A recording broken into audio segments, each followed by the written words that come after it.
నమస్తే. నేను మీ Gopi. Welcome back to మనం టీవీ. ప్రస్తుతం అందుబాటున్నారు మా పొలిటికల్ ఎడిటర్ కార్తిక్ గారు ఆయనతో మాట్లాడదాం. నమస్తే అండి. నమస్తే గోపి. సో మనం చూసుకోవచ్చు తెలుగు డైరెక్టర్ రామ్ గోపాల్ వర్మ గారు.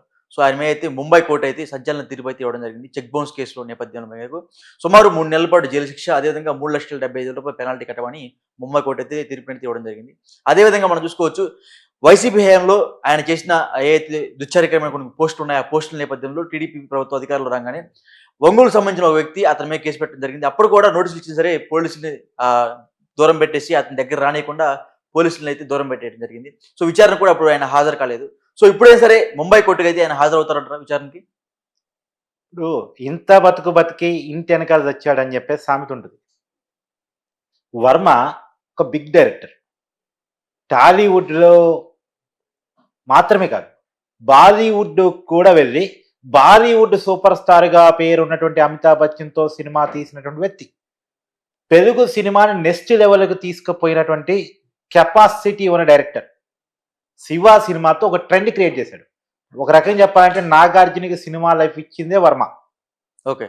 అలాంటి డైరెక్టర్ తర్వాత వివాదాల ఫలితంగా, వివాదాలని తన వినోదంగా మరిచిపోవటం ఫలితంగా ఇష్టం వచ్చినట్టు మాట్లాడటం, ప్రవర్తించటం కారణంగా ఆయన స్థాయి పడిపోయింది, ఆయన పరువు పోయింది, సొసైటీలో ఆయనకున్నటువంటి గౌరవ మర్యాదలు ఆయన కోల్పోయాడు. చివరికి హైలైట్ సినిమాలు తీసుకునే స్థాయికి వర్మ పడిపోయాడు. సరే, ఇప్పుడు ఇందాక ఆ సామెత పట్టడానికి కారణం ఏంటంటే వర్మ జీవితంలో తను అనుకోని విధంగా ఒక చెక్ బౌన్స్ కేసులో 3 నెలల పాటు జైలుకు పోవాల్సిన పరిస్థితిలో పడ్డాడు. ఇప్పుడు వర్మ ముందు ఉన్నటువంటి ఏకైక ఆప్షన్ హైకోర్టులో స్టే తెచ్చుకోవటం. ఎట్ ఎ టైం ఎవరైతే చెక్ బౌన్స్ కేసులో ఎవరైతే తన మీద కేసు పెట్టారో అతనితో రాజీ పడటం.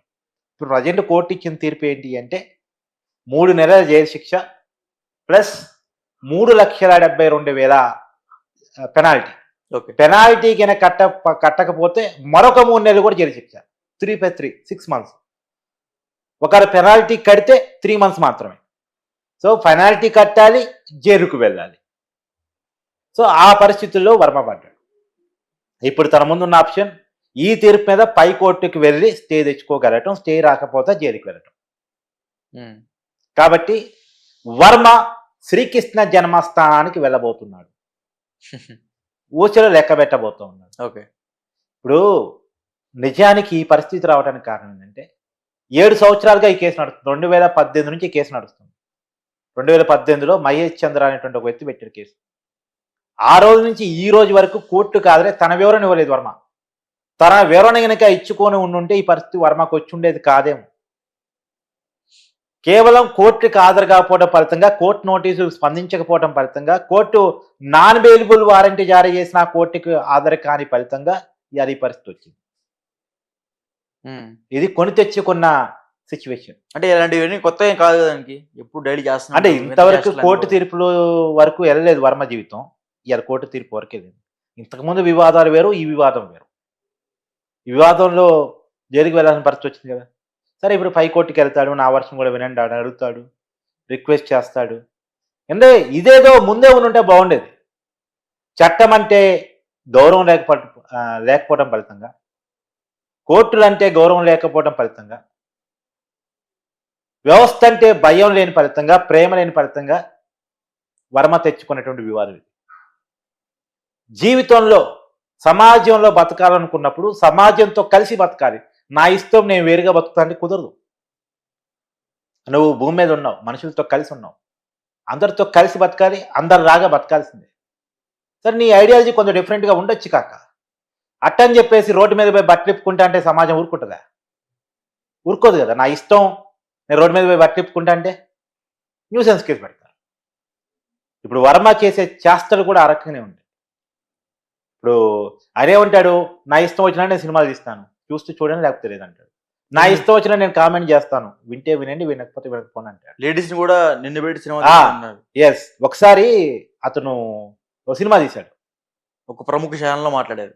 ఎస్, అది ఎలాంటిదంటే న్యూడ్ సినిమా. ఒక మహిళని ఎలాంటి బట్టలు లేకుండా తీసిన సినిమా. థియేటర్లో పర్మిషన్ ఎవరు, అఫీషియల్గా ఎక్కడా పర్మిషన్ వాళ్ళ సినిమా రిలీజ్ చేసుకున్నాడు. తనకేదో వెబ్సైట్ ఉంటే ఆ వెబ్సైట్లో యూట్యూబ్లో రిలీజ్ చేసుకున్నట్టున్నాడు వర్మ. తన ఓన్ వెబ్సైట్లో రిలీజ్ చేసుకున్నట్టున్నాడు. బయట పర్మిషన్ ఇవ్వరు కాబట్టి, సెన్సార్ బోర్డు దాన్ని ఒప్పుకోదు కాబట్టి. దాని మీద చర్చ జరిగింది. దాని మీద భారతదేశంలో లేనిటువంటి కొత్త కలిసిన వర్మ స్టార్ట్ చేస్తున్నాడు, ఏదో న్యూడ్ సినిమాలు తీస్తున్నాడు అని చెప్పేసి చర్చ జరిగితే మహిళా సంఘాలు దాన్ని అబ్జెక్ట్ చేశాయి. వర్మ సినిమా రిలీజ్ కావడానికి వీలేదు, తీయడానికి వీలేదు అని చెప్పాయి. అప్పుడు మహిళా సంఘం నాయకులను నిన్ను పెట్టి కూడా తీస్తాను మాట్లాడాడు. ఎంత బల్పు! మీడియా అంటే కొన్ని లక్షలాది మంది చూస్తూ ఉంటారు. లక్షలాది మంది చూస్తుండగా ఒక మహిళను పట్టుకొని నిన్ను కూడా బట్టలేపి సినిమా తీస్తాను అనే ధైర్యం అంటే కరెక్ట్ కాదు కదా. కరెక్టు అంటే అంటే కామెంట్ చేయాలనుకుంటే ఎవడేం చేస్తాడు, కానీ సమాజం అంటే భయం ఉన్నవాడు, చట్టం అంటే గౌరవం ఉన్నవాడు చేయడు. కానీ ఈయనకు అవి లేవు కాబట్టి చేశాడు. ఇన్నాళ్ళు చెల్లుబాటు అయింది, కొన్నాళ్ళు చెల్లుబాటు అయింది ఎవరికైనా, కానీ ప్రతిసారి చెల్లుబాటు అయింది అనుకుంటే పొరపాటు. మొన్న కూడా ఒంగోలు పోలీసులకి దొరుకుతుంటే తాట తీసేవాళ్ళు, కానీ దొరకకుండా తిరిగి కోర్టులో స్టే వచ్చిన తర్వాత బయటకు వచ్చాడు. అంటే పోలీసులు దొరికితే ఎందుకు తాడతీస్తారు?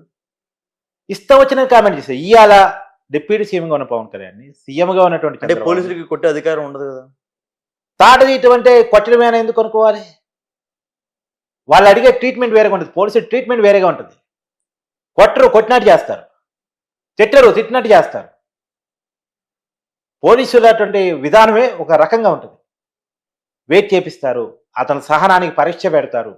ఇప్పుడు మీడియా వాళ్ళ దగ్గర పోజులు ఇస్తాడు వర్మ, కానీ పోలీసుల వాళ్ళ దగ్గర ఎంక్వైరీ వినప్పుడు అలా ఉండడానికి ఉండదు. తెలియకుండానే నీ సహనాన్ని పరిశీలిస్తారు, తెలియకుండానే నిన్ను బలహీనుని చేస్తారు, నిన్ను తెలియకుండానే ఇబ్బంది పెడతారు. అలా ఉంటుంది పోలీసుల వ్యవహార శైలి.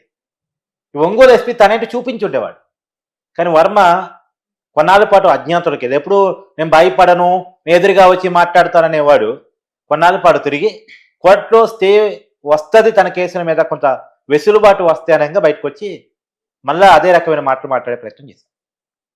కానీ మొన్న సంక్రాంతి పండగకి మాత్రం తత్వం బోధపడిందో లేకపోతే భయమే వచ్చిందో, ప్రాశ్చాత్తాపం అయితే వచ్చింది. అదే ప్రాశ్చాత్తాపం లేని మనసులో ప్రాశ్చాత్తాపం వచ్చింది. మన సంక్రాంతి పండుగ అప్పుడు సొంత ఊరికి వచ్చేసి నేను జీవితంలో చాలా కోల్పోయానని మాట్లాడాడు. గతంలో వర్మని అలా చూసుండం మనం, మొన్న మాత్రం అలా మాట్లాడాడు. ఎందుకు అలా మాట్లాడాల్సి వచ్చింది? మాట్లాడే పరిస్థితి క్రియేట్ అయ్యి కాబట్టి. ఎప్పుడు గుర్తుపెట్టుకోవాలి గోపి, ఎప్పుడు పరిస్థితులు ఒకలాగా ఉండవు. అవును, సమాజంలో ఇప్పుడు వర్మ అరెస్ట్ అయినా జాలి పడే వాళ్ళు ఉన్నారా? ఖండించే వాళ్ళు ఉన్నారా? ఒకప్పుడు టాలీవుడ్ను ఒక ఉప్పు ఊపేసి ఇవాళ టాలీవుడ్లో చాలా మంది ప్రముఖ డైరెక్టర్ని క్రియేట్ చేసిన డైరెక్టర్ వర్మ. ఇలా పూరి జగన్నాథ్ ఎవరు? వర్మ శిష్యుడు కాదా? రాజమౌళి ఒక టైంలో చెప్పుకునేవాడు నాకు వర్మ ఆదర్శం, వర్మ సినిమాల ఆదర్శం, ట్రెండ్ క్రియేట్ చేయడం. కానీ ఇవాళ ఎవడని చెప్పుకోగలడా? ఎందుకు? లేనిపోని వివాదాల్లో ఇరుక్కొని క్రికెట్ చేసుకున్నాడు. ఓకే, ఇప్పుడు కూడా వర్మకి ఏపీ ప్రభుత్వం నోటీసులు జారీ చేసింది. ఫైబర్ గ్రిడ్ కార్పొరేషన్ చైర్మన్గా ఉన్నటువంటి జీవిరెడ్డి ₹1 కోటి చెల్లించారని. గతంలో వర్మ తీసిన సినిమా వైసీపీ హయాంలో అమ్మేసుకొని దాదాపు ₹2 కోట్ల తీసుకున్నాడు. అంటే అది చట్ట విరుద్ధం. ₹1 కోటి ఫైన్ చెల్లించాలన్నారు. ఇప్పుడు అక్కడ 3 లక్షలే చెల్లించాలి, ఇక్కడ ₹1 కోటి చెల్లించాలి ఏపీ గవర్నమెంట్. ఓకే, లేకపోతే రాబోయే కాలంలో ఇక్కడ కూడా జైలు పోవాల్సి పడుతుంది. ఓకే, ఓకే, థ్యాంక్ యూ అండి. Thank you Gopi.